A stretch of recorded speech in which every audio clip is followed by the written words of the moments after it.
Allez.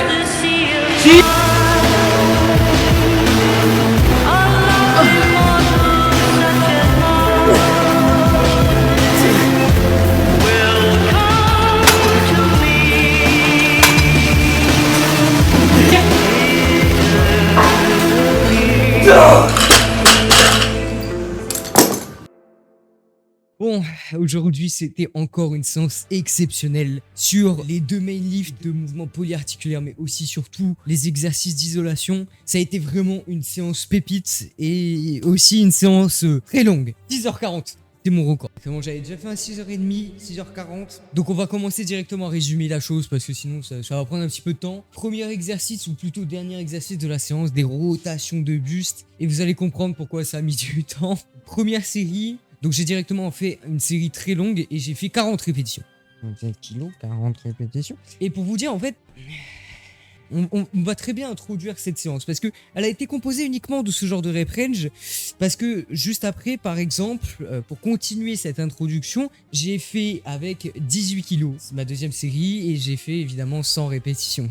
Donc c'est vraiment que ça. Bon, au moins ça permet de bien ouvrir le tableau. Hein, là, le tableau, je pense que, regardez, je pense qu'on peut pas plus l'ouvrir que ça. On voit même pas. Le 18 kilos est même pas affiché quand je le mets à 50%. Ces rotations de buste, c'était plus ou moins en superset avec des wrist deviation. Pareil, on a été ouvrir le tableau. Première série, 45 répétitions à 6 kg. Donc en soi des PR un peu simples puisque c'est uniquement des prises de données. Toujours est-il que faut les faire les 45 reps et derrière évidemment aussi il y a eu un petit 100 RM quoi. Introduis bien cette séance tout simplement parce que vous allez voir que ça est quasi exclusivement composé de ce genre de rep range. Voilà. Putain de merde.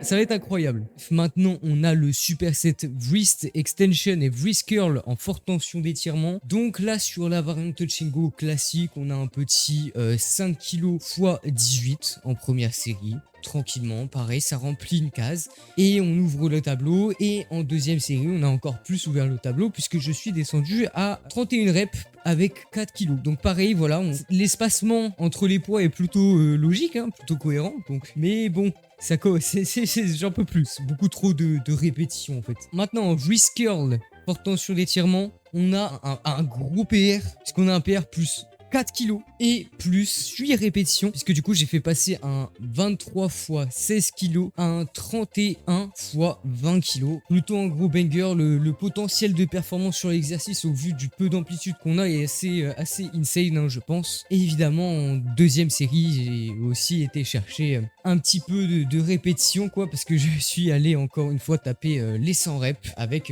12,5 kilos. Quand je vous ai dit que la séance elle était uniquement composée de ce genre de rep range,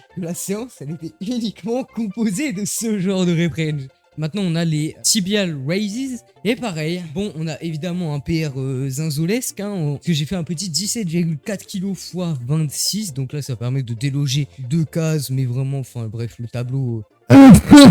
J'ai même plus envie de vous dire, vous savez ce qui se passe. À 9 kg, j'ai fait 80 répétitions. J'étais pas très chaud, tu vois. Ces tibial raises étaient en superset avec mes leg curls allongés, étant donné que c'est sur la même machine du coup. Et là, on a eu des choses plutôt intéressantes puisque j'ai fait en première série un 53,4 x 24. En première série, ça permet de bien rouvrir le tableau, tac. Et surtout, j'ai ajouté une petite technique d'intensification. J'ai fait un drop set de style d'exécution et je suis passé sur ma variante en partiel bas. Et sur la variante en partiel bas, j'ai fait monter la série jusqu'à 28 répétitions à 53,4 kg. Donc là, pareil, c'est un PR plus 8,4 kg. Et plus des répétitions. Mais bon, après là, c'est un petit peu de la triche parce que il n'y a pas beaucoup de données. Mais faut pas dire. En deuxième série, j'ai encore une fois pété un câble parce qu'avec 35,4 kg, j'ai tapé 61 répétitions. Donc, bon, là, c'est pas un PR, c'est une prise de données parce que j'avais rien autour. Ça reste une bonne prise de données. On s'est plutôt bien rapproché du 70 RM avec 5 kilos de plus. Donc je pense que si jamais j'avais eu la force mentale d'y aller, j'aurais pu, tu vois. Mais là, j'en pouvais plus. Et je savais en fait ce qui allait arriver après dans la séance. Et je savais aussi ce qui arrivait avant dans la séance. Parce que là, on a des hip abduction. Et pareil, les hip abduction... Les hip abduction, on a une première série pour faire un effet potentiation sur la variante en touch and go, mais un quart, mais du pin 1 à 4, donc c'est-à-dire en demi-répétition. Et donc à 47 kg, j'ai fait 13 répétitions. Et pareil, on prend les petites données, et ça m'a permis du coup de mettre plus lourd que sur la variante avec l'amplitude complète, et donc de bénéficier d'un petit effet de potentiation. Et donc sur la variante avec l'ampli complète, j'ai mis 32 kg. Et j'ai fait 18 répétitions. Donc on est quasiment sur un PR plus 7 kg. Toujours en allant chercher le maximum de l'amplitude. Ensuite j'ai fait donc dans la même série un drop set de style d'exécution comme d'habitude. Et j'ai fini avec finalement du coup cette variante de 1 à 4. Et je suis allé chercher 35 répétitions à 32 kg. Ce qui me permet d'ouvrir encore plus le tableau. En troisième série... Là on peut parler d'ouverture du tableau. Là on peut commencer... bon... J'ai mis 18 kg sur la variante de base avec l'amplitude complète. J'ai rajouté 10 répétitions au max de rep que j'avais fait. Nous sommes passés de 50 x 18 à 60 x 18 et j'ai prolongé la série évidemment sur la variante démoniaque avec évidemment en demi-rep et j'ai fait monter la série jusqu'à 115 répétitions. Voilà.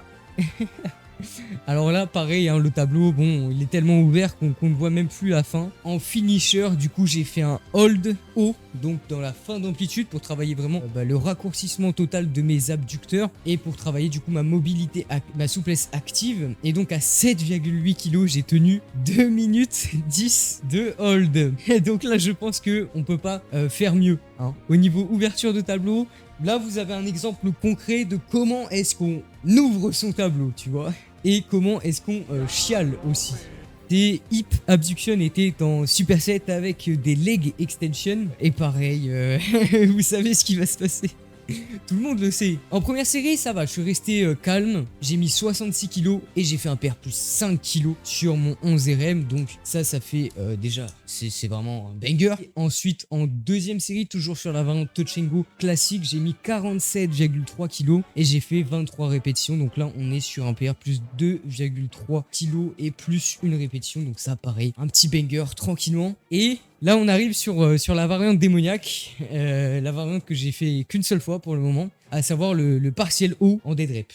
Évidemment, il fallait que j'ouvre mon tableau. Donc j'ai mis 29,6 kg pour faire ça. Et de base, vous voyez que j'avais 25 répétitions à 29,6 kg. Puisque ça venait tout simplement de mon tableau en dead rep classique. Donc c'était pas une vraie prise de données de l'exercice. Et donc sur cette variante en partiel haut, à 29,6 kg, du coup j'ai fait...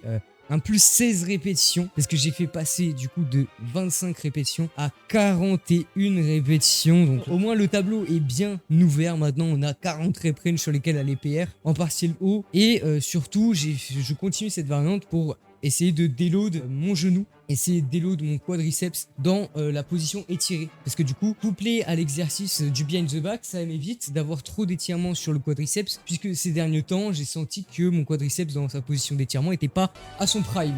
Pour dire simplement les choses, j'essaye de déload un peu la zone en évitant de surcharger cette amplitude-là pour laisser le temps à mon corps de réparer s'il y a des choses à réparer et éviter de trop solliciter cet aspect-là. Mais enfin, on arrive enfin au main lift et on a du good morning. Et en good morning il y a évidemment eu un banger en première série. En première série j'ai mis 132,5 kg et à 132,5 kg j'ai fait 11 répétitions, soit un PR plus 12,5 kg en l'espace de 8 jours. Voilà, donc un banger absolu et ce qui me donne en 1 RM théorique El Famoso 180, El Famoso 4 plates en touch and go. Donc ça, c'était plutôt pas mal. Et en deuxième série, évidemment, ça a continué puisqu'en deuxième série, du coup, je suis passé sur ma variante en beltless touch and go et j'ai mis 100 kg. Et à 100 kg, j'ai fait 18 répétitions, soit un PR aussi plus 20 kg décidément. Et donc PR plus 20 kg sur la variante en touch and go beltless, mais aussi du coup sur ma variante normale, étant donné que j'ai jamais... Donc je peux reporter les données sur les deux tableaux. On joue sur les deux tableaux ici. 1 PR égale 2 PR, sinon la série elle marche pas. C'était nul. Bon, vous avez commencé à voir un petit peu le schéma de cette séance. Vous savez ce qui va arriver. En troisième série, j'ai mis 40 kg. sur la variante en beltless. Et à 40 kilos, j'ai tapé 70 répétitions. Donc encore une fois, le tableau, voilà, il s'ouvre comme d'habitude, gros.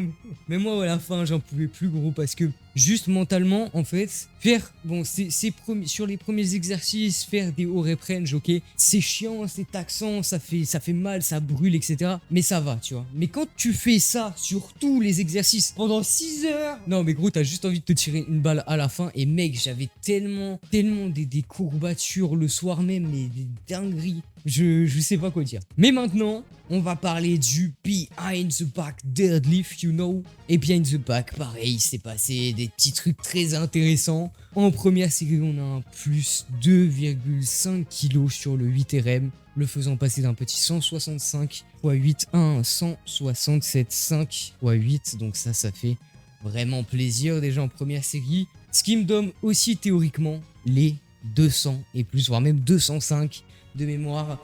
Donc écoutez, est-ce qu'on va tenter ça dans la prochaine vidéo lower? Peut-être. Moi je ne garantis rien, il faudra regarder la vidéo pour le savoir. Ensuite, en deuxième série, j'ai fait un PR plus 1,5 kg et plus une répétition sur le 16 RM par rapport à mon ancien 15 RM, du coup, le faisant passer d'un 15 x 131 à un 16 x 132,5 avec un petit peu de réserve. Et finalement, il était temps d'ouvrir aussi le running gag de l'ouverture du tableau, j'en peux plus. La boucle ouverture du tableau, la boucle 70 RM, et oui, parce que à 60 kg, j'ai fait 70 répétitions. Mais vous allez me dire à quoi ça sert? À quoi ça sert de faire autant de répétitions? Tout simplement, ça a le même intérêt que en powerlifting, répéter son mouvement avec des RPE très bas. C'est-à-dire que tout simplement, ça va permettre d'accumuler du volume et d'accumuler surtout des répétitions. Et donc de mieux comprendre et de mieux développer les schémas moteurs et de mieux comprendre le mouvement, tout simplement. Parce que quand tu fais 70 reps d'un mouvement, crois-moi, t'as capté comment il marchait, tu vois. En behind the back, ah ok, bah en fait, il faut que je pousse mon cul en avant, sinon je pourrais jamais lock. Sinon je pourrais jamais lock. Et ça, quand tu le fais 10, 20, 30, 40, 50 fois, tu le comprends. Tu vois. Et donc en fait l'intérêt de ce genre de séance, c'est tout simplement d'accumuler tellement de répétitions que tes schémas moteurs vont se développer extrêmement rapidement comparé à si jamais tu avais fait, je sais pas, un 4x5 où là au final tu n'avais que 20 répétitions au total. Moi en une série, t'en fais quasiment le quadruple. Donc c'est très intéressant de ce point de vue là et ça permet de faire des efforts différents, de mettre très peu de poids et donc d'aussi laisser reposer finalement tout ce qui est articulation, tendons, etc. Tout en pratiquant le mouvement, en le pratiquant même énormément. Et ce qui aura finalement un transfert aussi sur votre 1RM de manière indirecte, puisque si vous passez de 70 reps à 60 kg à, par exemple, 140 kg x 70, croyez-moi que votre 1RM a bougé. C'est mathématique, c'est logique, puisque vos RM sont assez linéaires. Bref, sur ce, j'espère avoir bien résumé cette séance, cette séance de taré. Comme d'habitude, si jamais vous avez des questions, n'hésitez pas, l'espace commentaire est fait pour ça. Vous pouvez aussi directement me poser des questions sur Instagram, mes DM sont ouverts et n'hésitez pas, idem si vous souhaitez qu'on travaille ensemble. Sur ce, c'était Seiki, moi je vous dis